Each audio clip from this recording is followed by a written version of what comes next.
పంపించి చదువు కోసం డబ్బు ఖర్చు పెడతా ఉంటే ఇవాళ అర్ధాంతరంగా ఈ ప్రభుత్వము ఆ విద్యార్థుల ఫీ రీయింబర్స్మెంట్ ఏ రకంగా నాచుతూ 8,000 కోట్ల రూపాయలు బకాయి పడితే దాదాపు 50 లక్షల మంది విద్యార్థుల భవిష్యత్తు ఇవాళ అర్ధాంతరంగా నిలిచిపోయేటువంటి పరిస్థితి ఆనాడు కేసీఆర్ కల్పిస్తే తగుదనమ్మా అని చెప్పి రేవంత్ రెడ్డి గారు ఎన్నికల ముందు కాంగ్రెస్ పార్టీకి ఓటేసి గెలిపిస్తే ఈ ఫీ రీయింబర్స్మెంట్ మీద ఉన్న బకాయిలు కూడా చెల్లిస్తానని చెప్పి మాట ఇచ్చి మాట తప్పినటువంటి రేవంత్ రెడ్డి గారికి వాళ్ళ బుద్ధి చెప్పాలంటే విద్యార్థులందరూ కూడా ఇవ్వాలి. ఏ రకంగా 50 లక్షల మంది విద్యార్థులు ఇవాళ పరీక్షలు రాసే పరిస్థితి లేదు. విద్యా సంస్థ యజమాన్యాలేమో మా ఫీజు చెల్లించకపోతే మేము మా యొక్క మన స్టాఫ్ కానీ టీచర్స్ కానీ లెక్చరర్స్ కానీ జీతాలు ఇవ్వలేని పరిస్థితి, విద్యా సంస్థలు మూతపడే పరిస్థితి వస్తుంది. కాబట్టి ఆ రకంగా యాజమాన్యాలు ఫీజు కోసం ఒత్తిడి చేస్తూ ఉంటే ఆర్థిక ఇవ్వలేకపోతూ ఉంటే ఇప్పటి వరకు అనేక మంది విద్యార్థులు ఆత్మహత్యలు చేసుకునే బాధ్యత.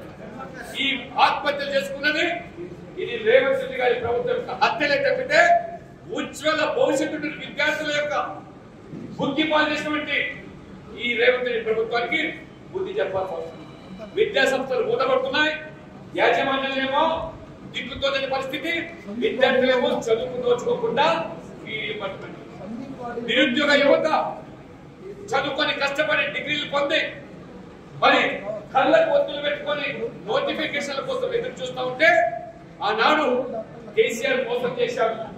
బీఆర్ఎస్ నిరుద్యోగ యువతను పొట్ట కొట్టిందని చెప్పి ఈ రేవంత్ రెడ్డి గారు రాహుల్ గాంధీని తీసుకొచ్చి అశోక్ నగర్ లో నేనుండే ప్రాంతంలో ఆ కోచింగ్ సెంటర్స్ లో ఏ రకంగా ఒక గదిలో 10 మంది విద్యార్థులు చదువుకొని మరి వంట చేసే సమయం లేకుండా కూడా తల్లిదండ్రులు అమ్మినటువంటి ఆస్తులు ఎకరా 2 ఎకరాల పొలము అమ్ముకొని లక్షలు చెల్లించి కోచింగ్ తీసుకుంటా ఉంటే సంవత్సరాలు గడుస్తూ ఉన్నాయి. నేను చూస్తా ఉన్నాను అక్కడ ఉండే ప్రాంతంలో ఏ కోచింగ్ సెంటర్ కూడా 2 లక్షలు 3 లక్షలు 5 లక్షలు తల్లిదండ్రులేమో మా బిడ్డ ప్రయోజకుడు అవుతాడని చెప్పి ఆస్తి అమ్మి హైదరాబాద్ పంపిస్తే సంవత్సరాలు గడుస్తున్నాయి. ఈ రాహుల్ గాంధీ ఏం చెప్పాడు? కేసీఆర్ సంఖ్యలో ఈ యువతను ఆదుకోవడానికి మేమున్నాము ఓటేది చెప్పాడు. ఒక్క మొదటి సంవత్సరంలోనే 2 లక్షల ప్రభుత్వ ఉద్యోగాలు కల్పిస్తాను మీరు ఓటేయని చెప్తే అమాయకులైనటువంటి నిరుద్యోగ యువత నమ్మి మోసపోయినారు. ఇవాళ సంవత్సరం అయిపోతా ఉన్నది, 2 లక్షల ఉద్యోగాల సంగతి జరుపుతా ఉంటే 20 ఉద్యోగాలు ఇవ్వకుండా ఏ రకంగా మోసం చేశారో రాహుల్ గాంధీ వచ్చి అశోక్ నగర్ లో వాళ్ళ ముక్కు నేలకు రాయాలి, క్షమాపణ చెప్పాలి. నిరుద్యోగ యువత ఈ ఎన్నికలు తిరగబడి రేవంత్ రెడ్డి గారికి బుద్ధి చెప్పకపోయినట్టే ఈ రోజు నోటిఫికేషన్ లేవు, ఉద్యోగాలు లేవు. మెగా డిఎస్సీ అన్నావు నువ్వు, ప్రభుత్వ పాఠశాలలో టీచర్ల కొరత ఉన్నది, మేమొస్తే మామూలు డిఎస్సీ కాదు మెగా డిఎస్సీ 50,000 60,000తో ఒక్కసారి భర్తీ చేస్తామని చెప్పాడు. ఇవాళ ప్రభుత్వ పాఠశాలలు టీచర్ల కొరతతో ఇవాళ విద్యార్థులు లేక రేషనలైజేషన్ పేరు మీద ఈ ప్రభుత్వ పాఠశాలలు మూతపడుతున్నాయి. 100ల సంఖ్యలో ఇవాళ ప్రభుత్వ పాఠశాలలు మూతపడుతున్నాయి. ఇవాళ విద్యా వాలంటీర్ల వ్యవస్థను తీసేశారు.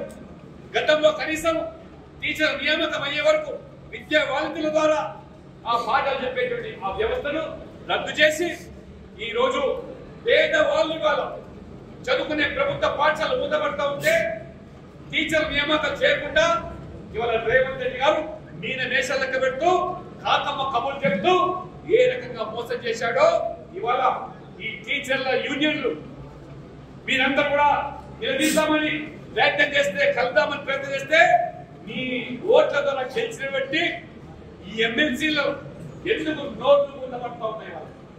రేవంత్ రెడ్డి ఆనాడు కేసీఆర్ గారు ఎదించలేక తమ పనుల కోసం రాజీ పడి ఈ ఎమ్మెల్సీలు ఏ రకంగా పూటకు పార్టీ మారుస్తూ సిగ్గుతో తలవంచుకుంటున్నది ఊసరవెల్లి కూడా, రంగులు మార్చే ఊసరవెల్లి కూడా.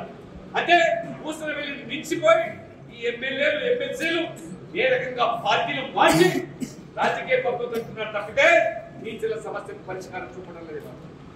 టీచర్లందరూ కూడా ఇవాళ మీరు ఆలోచన చేయండి. మీ గొంతుగా వచ్చేటువంటి ప్రశ్నించేటువంటి ఎమ్మెల్సీలు కావాలన్నా, ఏ ఎండగా కొడుకు పట్టేటువంటి పార్టీలు మార్చేటువంటి ఎమ్మెల్సీలు కావాలన్నా, ప్రధాని టీచర్లు ఆలోచన చేయండి. మీ భవిష్యత్తు ఇవాళ